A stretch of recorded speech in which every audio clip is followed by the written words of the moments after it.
Hey there, we're Basic Liches. We are two D&D dungeon masters trying to learn Pathfinder 2nd Edition for the first time.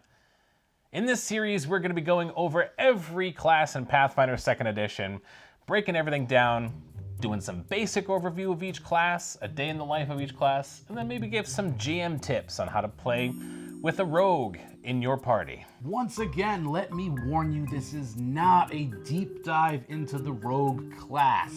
We're just giving you tidbits, morsels, just a little taste. As always, we are not covering options in the Advanced Player's Guide. Speaking of the Advanced Player's Guide, let's take a little moment of silence. Let's pour a little liquor for the Advanced Player's Guide. We never knew ye. So much information, so many new feats, and yet it's time to say goodbye because this is going to become obsolete. Wish we had time to dive into you, to learn from you.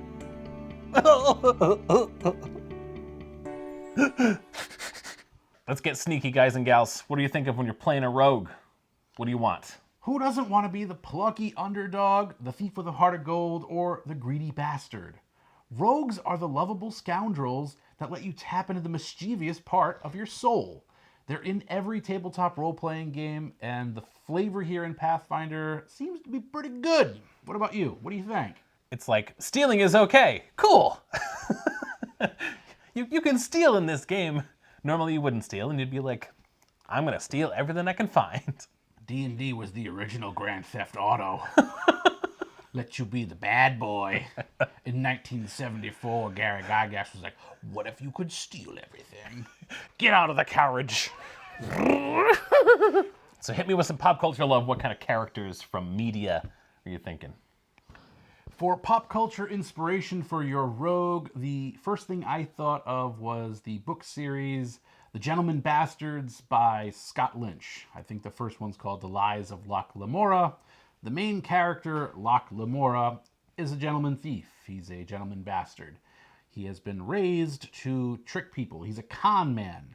He's part of a small group of criminals where they steal from the rich, sort of make themselves a little Robin Hood-y, but they're a little bit more nasty in their tactics. But each one fills like a certain role. But Locke he's really a small statured person, so he's not great at fighting, but he's really good at forgery. He's really good at changing his voice and disguising himself, and he is able to get out of situations lickety-split. As you're reading through these books, you just can't help but want to play like a thief or a rogue. It really puts you in the mood where you're like, I want to be doing this stuff in like a fantasy campaign. And then it all goes bad. Yeah. So, like, there's also that. Like, that's part of... I think that's a key part of the rogue class. It's like, you're the one that brings the chaos to the group. If you're looking for more of a assassin-style character, because Locke Lamora, he's like that stereotypical thief, why don't we go into the wide world of cinema and look at the Lone Wolf and Cub movies, where we have Ogami Ito, the main character of these amazing movies, really. He is a disgraced executioner who acts out as a wandering assassin, really. Assassin for hire.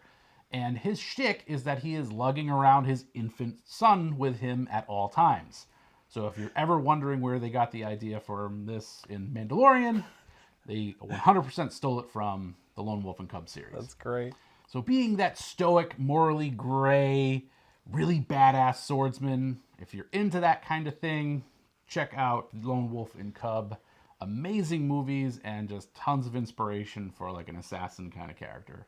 I can't get my brain out of Star Wars headspace sometimes, so I mean, my brain went to Han Solo. Sure. Because the scoundrel, a little more charismatic side of being a rogue, a skillful pilot, a practiced smuggler. Mm-hmm. He just acts on instinct. He shoots first, asks questions later. He shoots first.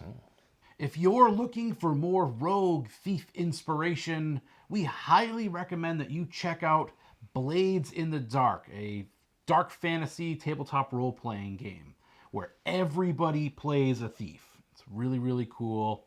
If you want to see us cover this game on this channel, let us know in the comments down below. All right, we're going to get into the mechanics of this rogue, but first, we want you to pause the video and take a look at your starting proficiencies at level 1. Kind of interesting talking about our key ability for this class, because you really could use any kind of ability in this class. It is a skill-based class, which means you could dump into intelligence and have a bunch of skills. You could dump into whatever you want. You want a survival rogue, you could possibly do that. But our main ones, if we're going to be doing combat, are going to be dexterity, and then we've also got the strength rogue.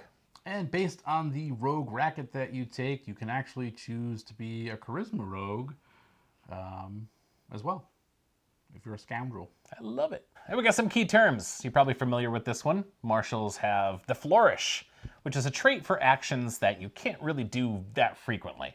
You can only do one of these actions per turn. Debilitations apply conditions and other negative effects to creatures. When the creature is affected by a new debilitation, any previous ones that it was affected by ends. Then as rogues, we obviously get the sneak attack feature.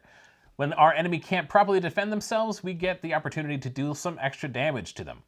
So while we're attacking a flat-footed enemy with an agile or a finesse weapon, or with bows, we deal an extra 1d6 precision damage. It's time for surprise attack! Duh.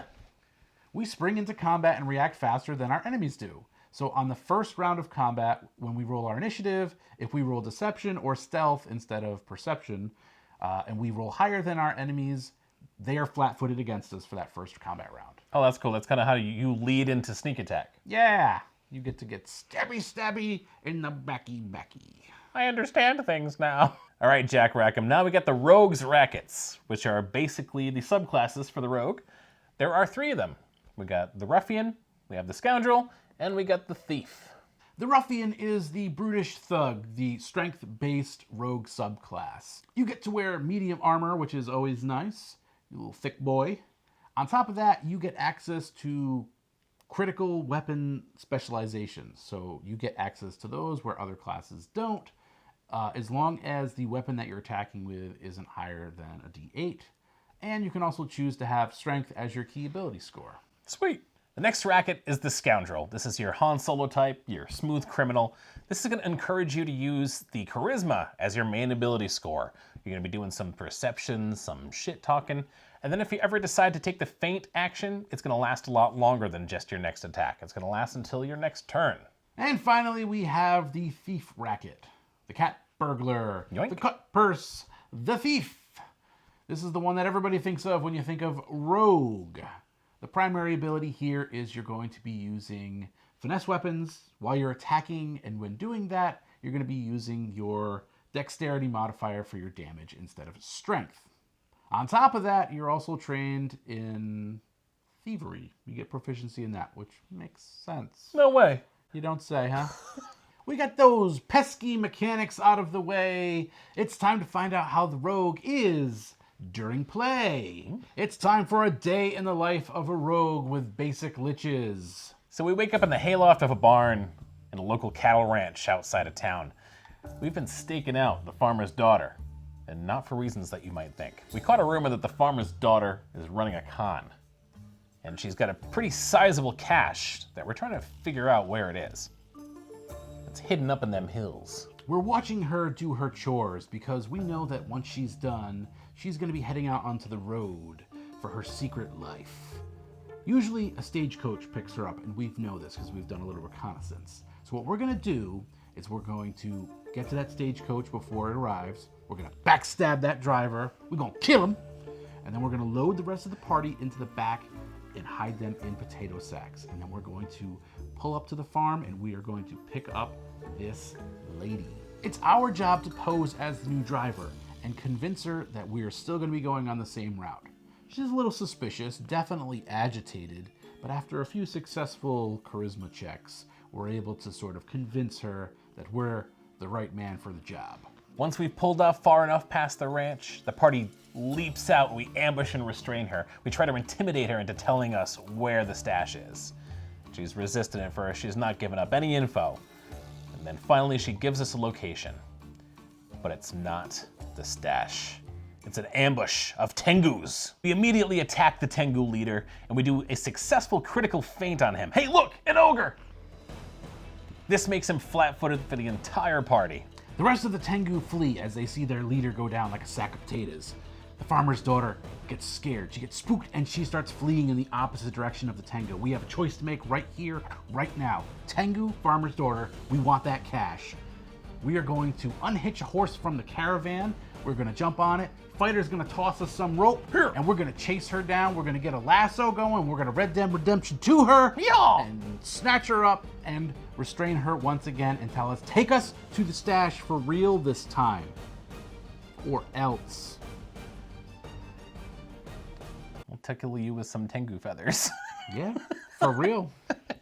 They're super tickly. Farmer's daughter leads us to a location, and there's this tree trunk that looks like a chest. It has a keyhole in it, but she yells at us, I don't got the key, I wasn't planning on coming here tonight. Oh, no worries.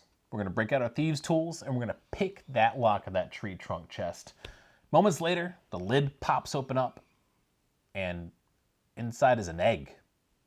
11 inches in diameter and 16 inches tall, to which we exclaim, what the fuck? That was wonderful, that was great, that was so much fun to go through the day in the life of a rogue, but it is time for us to do what we do best and make some uneducated assumptions on YouTube. Let's get into some pros and cons of the rogue. Good stuff about the rogue class. We have a well-rounded character here. We have a skill monkey, good at everything, not bad at much. I think the rogue is pretty straightforward, and I, for one, am relieved that we're back to those rackets, those little mini subclasses that some of the Pathfinder core rulebook classes have. Yeah. As a newbie Pathfinder player, someone coming over from 5e primarily, these are nice to have. They sort of guide you towards decisions. You're like, if I'm the ruffian, I kind of want to take these things that make me punch people better and stab better. Because otherwise, you're just staring at a list of feats. Yeah. And you're like, what do I take? What are some of the cons we're running here with the rogue? What's not so great? I feel like we're kind of lacking some of the theme love that a lot of other classes get. And seems to follow suit with a lot of other martial classes other than the barbarian and champion, where we don't really get thieves' cant, like from 5th edition. That's kind of underused in 5th edition, but it's a really fun thing to use for role-playing and a rogue. So, Kmo, what are you thinking? Who is the perfect person to be a rogue? I think the avoidant player, the person that loves to dart in and out of the shadows, disappearing, coming back, running away from stuff. Also, if you don't like rolling low, I mean, nobody likes rolling low, but if you're that player that, oh man, just can't stand it, it irks me, you're not going to be rolling a low a lot on a rogue. I just have this feeling. On anything, on any skill. We're proficient with so much, we can focus that proficiency, that training, the expertise, and just be skill monkeys. I also think that if you're the mischievous player, if you're the person that envisions yourself running around a fantasy world, pickpocketing folks, conning them out of their money, backstabbing them, this is the class for you. If you've always dreamed about being the bad guy, congratulations, Scarface. The rogue is everything you dreamed of and more. How difficult is this for new players to understand? Our scale is X out of 5. I think this is about a 2 out of 5 for me. It's not very difficult. The primary thing you need to wrap your head around is sneak attack, which focuses on that flat-footed condition. So once you understand how you can get your enemies into flat-footed, into that condition, you're pretty much understanding everything you need to know mechanically about the rogue. And like the flourish trait. There's just a couple things. It's really not that bad. And I did peek forward a little bit more of those feats moving forward. And there are some more ways to get them flat-footed just by taking class feats. So it does get easier as you level up, but at level 1 is what we're talking about here for the learnability. 2 out of 5. We don't want to leave you game masters hanging in the wind. If you got a rogue at your table, we've got some advice for you. As soon as a rogue enters our party at the table, all my party members understand it because lighting and shading matters. I'm always thinking about objects that are casting shadows, different lighting sources and the ability to dart from each dark corner of the room. Also, kind of thinking about how enemies are facing and their line of sight. Your rogue is going to love when you add these things because they can just dart between shadows, they can really be dodgy, and which is kind of the fun of playing the class. I love to have some sort of local thieves guild that's in the area that you guys are currently exploring. Love thieves guilds. They're amazing for role-playing. They're amazing for stories. And your thief is going to kind of want to interact with them. They might hear about this really famous local leader of the thieves guild. They might want to meet them. They might want to befriend them. They might want to betray them. A lot of juicy options, and it's really easy just by adding a thieves guild. And they're really fun to kind of create as well. Like it or not, the rogue player is going to want to get into trouble. They're going to want to pick pockets. They're going to want to con people out of money. They're going to want to be doing all sorts of nefarious things. Let them do this. This is part of the class. It's part of the fun of being a rogue. What you need to do as a game master is figure out what sort of consequences are going to come from the rogue's actions. This can lead to new quests, it can lead to new enemies, it can lead to all sorts of little subplots. You're basically letting the player guide the entire campaign for a little bit with their like greedy actions, really. Yeah. The nefarious doings. I'm also a fan of letting them find treasure maps or hearing about a mansion that is got a hoard of gold, but it's haunted or something. Just constantly be tempting them with riches so that eventually they're going to try to convince the rest of the party. They're like, hey, we got to do a heist. There's so much gold there. We got to get the gold. I like to work with my rogue player and have them figure out some sort of rival from their past, or maybe like this sheriff or law person that's always trying to hunt them down. I want my rogues to be in a constant state of paranoia that they're going to miss out on the treasure if they don't act now, or that they need to leave town because the law is finally caught up to them. I think that stuff is really fun, and it's going to bring out a lot of flavors of the rogue class. It's like always avoiding the guards because they're always looking for you. Always putting on disguises. You never want to even be yourself. Last and most importantly, do not let the rogue player screw over the other party members at the table. It's not cool. Nobody wants to deal with the rogue stealing the magic item that they just got. Nip this in the bud in session 0 or the very first session of the campaign.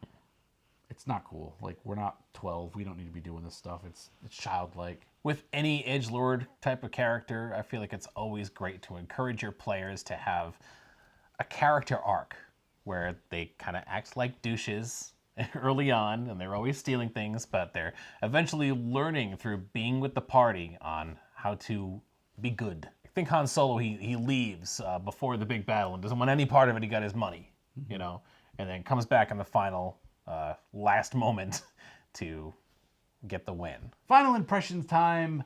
As former Dungeon Masters, we want to know how this compares to the 5th edition Rogue class. Kamo, what are you thinking about this Pathfinder Rogue? So they both got right by sticking in the skill tree, where rogues are skillful characters. Now, Pathfinder, I felt like, focused more on that aspect, that a rogue is a skillful character. They kind of gave you the ability to use any ability score to be a skillful character, where you could focus any kind of skill that you wanted. Whereas 5th edition is still kind of locked ball and chain to dexterity. I really liked that aspect. That's kind of a great thing that Pathfinder rogues have going for them. I'll kind of give 5th edition points for having Thieves' Cant, although it's not used very often. I think it just adds to flavor, and having a Thieves Guild and stuff for your Dungeon Master to lock in some roleplay for your character. For me, the rogue class in Pathfinder 2e is fine. It's okay. I think most fantasy tabletop role-playing games are able to make this a fun and enjoyable class, and I think Pathfinder has succeeded at this as well. My big thing here is it's the same as 5e in Pathfinder. The backstab is sort of your primary function. It's your primary ability that feels good to use. And in 5e, it is so OP, it's so overpowered, it's so easy to use. If you're like an assassin rogue, you can do some crazy damage. It's just like, I've seen just the combat starts and like one dude is just wiped out from a rogue. And like that feels awesome. And I don't think that there's anything like that in Pathfinder. There could be. My other sort of slight against Pathfinder 2e is sort of what you said with monks in 5e. I think the 5e subclasses are way more flavorful, especially as the years went on. Wizards just kind of kept making them more and more bizarre. Yeah. Like there's like the soul knife Oh, rogue, yeah. and then there's like a phantom rogue. They started off very basic in 5e, and then they went in a crazy direction. As always. And they're really, really flavorful. They're not all mechanically sound because Wizards kind of sucks at that.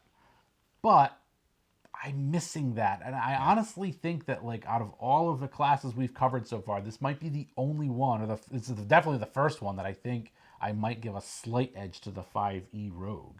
Not a complete diss. I would definitely play this rogue character. It doesn't blow me away in the way that some of the other Pathfinder classes have. It's either equal or just 5e's just ahead of it. Like, what's the new different thing?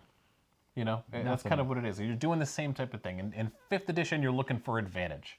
Yep. In Pathfinder, you're looking for flat-footed. In your tactical thinking, how do I get sneak attack?